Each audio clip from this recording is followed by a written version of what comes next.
Awalnya, Taman Makam Pahlawan di Kalibata ini berlokasi di kawasan Ancol, Jakarta Utara. Namun, pada era 50-an, Ancol masih sangat sepi, belum berkembang, dan dipenuhi rawa serta semak belukar.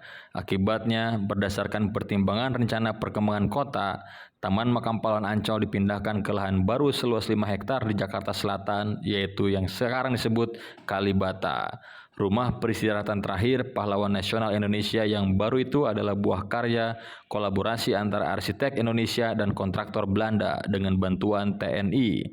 Taman Makam Pahlawan Kalibata mulai didirikan tahun 53. Rumah terakhir pahlawan nasional ini dirancang oleh arsitek Indonesia Frederik Silaban bersama kontraktor Belanda Algemeen Ingenieur Architect Bureau dengan bantuan Dinas Bangunan TNI Subdirektorium.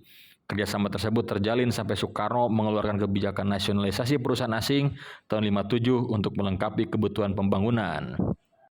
Lalu pada tanggal 10 November 54 bertepatan Hari Pahlawan, Taman Makam Pahlawan Kalibata diresmikan oleh Presiden Indonesia kali itu Soekarno.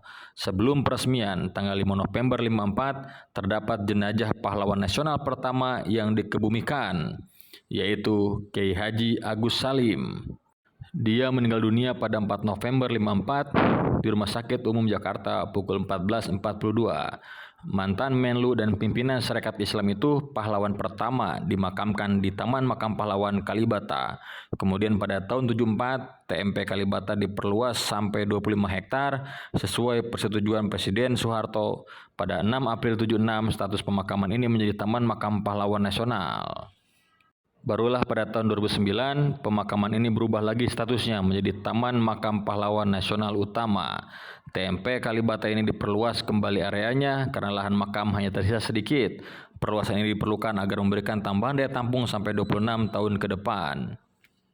Perlu diketahui, Agus Salim muda pernah membuat Raden Ajeng Kartini kepincut, anak pintar yang sebelum masuk ke gelanggang politik lama jadi wartawan. Saat masuki arena Kongres Young Islamitin Bond, Haji Agus Salim geleng-geleng kepala, ada yang tak beres pikirnya. Dan ketika diberi kesempatan berpidato, tanpa basa-basi dia memerintahkan agar kain putih, tabir yang memisahkan laki-laki dan perempuan segera diturunkan. Kata Agus Salim, orang perempuan disimpan di pojok dengan ditutup sebuah kain putih. Kebiasaan semacam ini adalah kebiasaan bangsa Arab, tidak berasal dari pemerintah Islam. Agus Salim lahir di Kota Gadang, Agam, Sumatera Barat, 8 Oktober 1824 dengan nama Masudul Haq. Sohor dirantau dengan nama Haji Agus Salim. Saat berusia 19 tahun, namanya sudah disebut-sebut. Kecerdasannya membuat Raden Ajeng Kartini kepincut. Kata Kartini dalam tulisannya sepucuk surat kepada Nyonya Abendanon 24 Juli 1903, kami tertarik sekali kepada seorang anak muda. Kami ingin melihat dia dikaruniai kebahagiaan. Anak muda itu namanya Salim.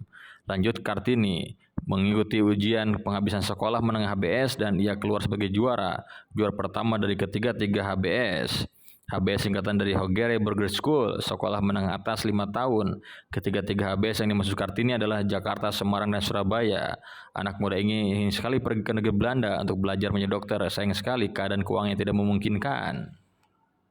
Kemudian Kartini meminta supaya Belanda memberikan beasiswa agar Agus Salim bisa sekolah di negeri tersebut. Namun sayang, pengajuan beasiswa itu ditolak. Kemudian Kartini malah menikah dan menetap di Jawa lantaran perjodohan yang diatur orang tuanya.